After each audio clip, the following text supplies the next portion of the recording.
Hi guys. No? Too early? Hi guys. Hi. Wonderful, because if I've woken up, then you guys are going to wake up too. Hi, my name is Manuel Adu. I am the head of digital asset markets at Credit Suisse. I'm really pleased to be here. I hear yesterday, I wasn't here yesterday, but I hear yesterday was a fantastic day too. So I think these types of events, these types of areas where we can come together as a community, really understand what blockchain is, understand what digital assets are, understand what the future of fintech and our industry is going, super important and great educational process for us all. So I'm a software engineer by training. I've been at Credit Suisse for 22 years. I'm getting the gasps. My God, he doesn't look like he's 24 yet. I have a 24-year-old actually as well. 22 years at CS, mostly in software engineering. I became the head of Credit Suisse's blockchain strategy about 4 years ago, about 2014. Was when I woke up, as you might say it, to Bitcoin and Ethereum.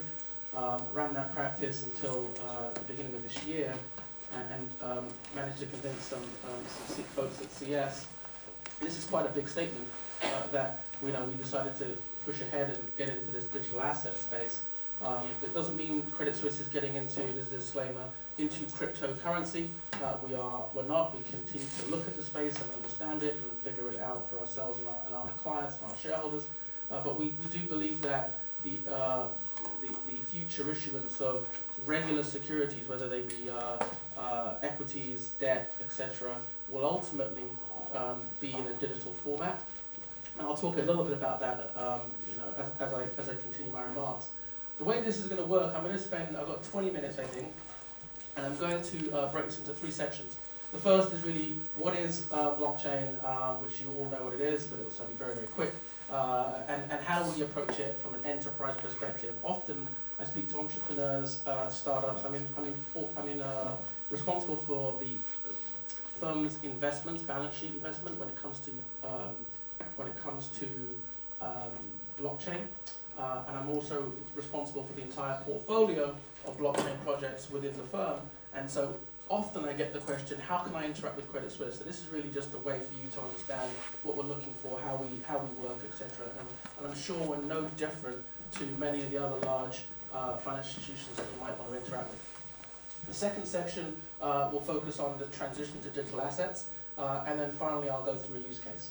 Okay, so whirlwind whistle-stop tour. I won't focus on this page because we're all in the room and we all know what blockchains are and what they do. But I just wanted to do a level set reminder because I think you just said it in your remarks. It's a database and why people are getting excited. It's what it is. It's a database, and it's astonishing why people get excited.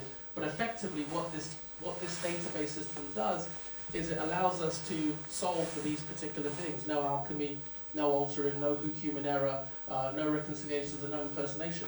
And that is hugely, hugely important when you figure out what it is that banks do under the hood, after you've done the transaction, all the things that have to happen to make sure that what you expect is happening, which is somebody's keeping an accurate record of your debits and credits in sequence. This is huge. So I'll do a quick experiment just in case people don't fully comprehend. What was your name, sorry? Michael?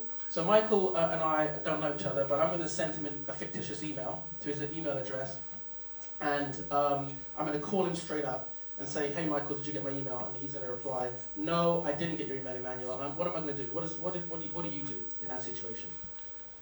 Call you back. Send it again, maybe? Yes. Perfect. Anyone's done that before? Show of hands, people have done that? Send it again. Great. Let's do exactly the same thing. What was your name? Pavel. Sorry? Pavel. Pavel. So I'm going to send Pavel $10 million. Call him up. Hey Pavel, I just sent you $10 million. Did you get it? Is my response going to be to send it again?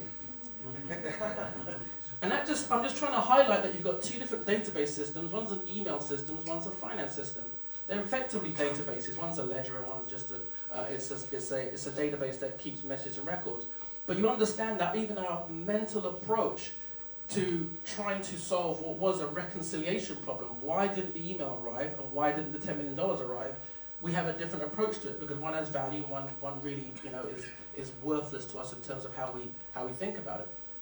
But the problem space is still the same, which is that we don't know with certainty what is behind the email system on the other side of the firewall, or what is on the ledger on the other side of the firewall. And this is the game changer that changes that here. Just a really quick experiment, just to highlight what's happening.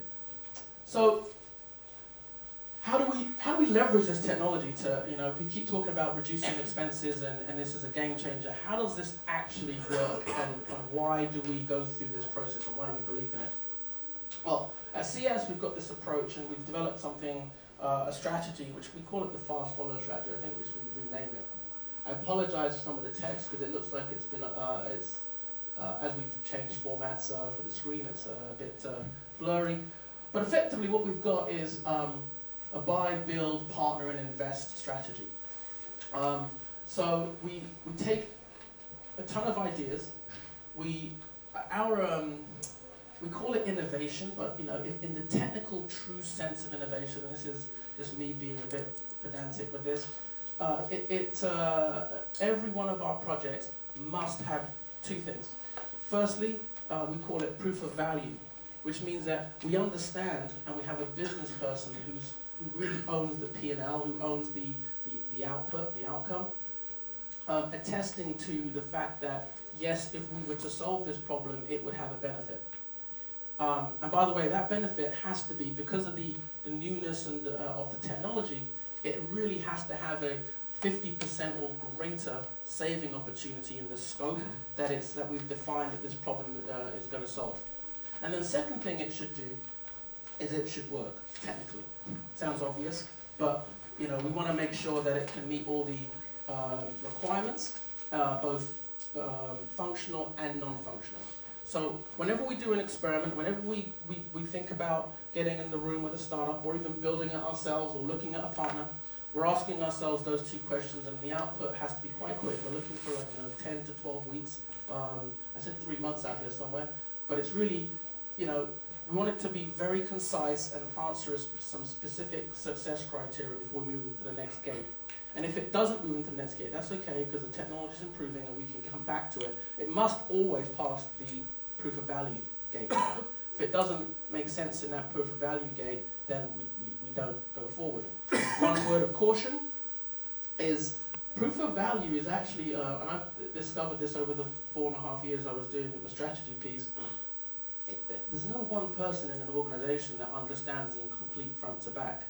So proof of value is really all about who you spoke to and making sure you understood the entire value chain. And sometimes you speak to somebody and you think, this idea does help, but it actually is not a game changer.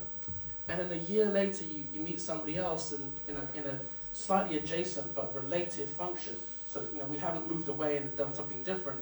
And I said, oh no, you didn't focus on the capital piece. You focused on the operational savings, and there were no operational savings, but there's huge capital benefits. And we go back and look at it again and through a different lens. So it's really important that as part of that process, and it's the boring part of project management, you note down why a project failed. So when you go back to it, you can really understand where to improve. Bearing in mind also that it may not be the same people looking at the same experiment each time. So due to organizational attrition, etc. What we also have done at CS, because a lot of our initial experiments, and as described, really end up coming from a ground-up approach. So they feel like this disjointed an approach to blockchain, and it really isn't. And what we did was we built something called a pyramid of purpose. Try saying that fast 4 times. I tell you, it's tough. I've tried it. So what the pyramid of purpose does is it starts off with these, right at the top of the triangle, you've got these 5 strategic drivers. Now, nowhere in any of our printed materials, either internally or externally, will you find these exact words. But if you read them and if you listen to this, to our senior leaders in our divisions, what you find is that they're all optimizing for these things. I won't read them all out because you can read them yourselves, but it's, pre-tax income, optimizing capital, etc., etc. So what we've done with our blockchain experiments is we've gone down another level, and it all makes sense, it's all color-coded. So if I take pre-tax income as an example, We look for what are the levers that drive that. Well, it's increased revenues and reduced expense, and the same thing is true for, let's say, optimized capital, where it's down to the business strategic outcomes. It's optimized leverage exposure, optimize RWA and balance sheet. So what we've done, each of our experiments, and we've got, I don't know, 24, is we actually try to understand. This helps us drive the proof of value case, because we look for how these experiments, either in their current state or in their future state, because sometimes you have these interim states, solve for one of these top 5, and we try and we really what's the word? We really focus in and be critical again to ourselves as to how they achieve them, and be honest with ourselves about it. We don't try and make things up when they really don't exist. So